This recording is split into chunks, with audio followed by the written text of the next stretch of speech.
yoshimizdan boshlab 40-45 yoshimizgacha beminnat xizmat qiladi bizga. 40-45 yoshga borgandan keyin funksiyasini sekin-sekin kamaytirib keyin tugatadi. Agar birdan to'xtatib qo'ysa katastrofa bo'ladi organizmda. Chunki bu estrogen ko'p joylarni boshqaradi.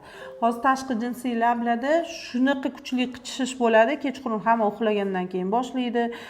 Prokladkalar, tursiylar tegsa ham, bu qichishish odamning vegetativ nerv sistemasiga ta'sir qiladi. O'yib tashlagansiz u yonni.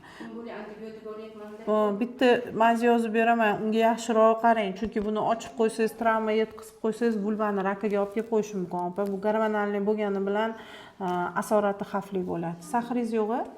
Yo'q. Bo'ldi. Mana shunga bitta maza yozaman, siz unga travma yetkazmaysiz, men buni davolab beraman. 3 kunda o'sha joyiga qaytadi.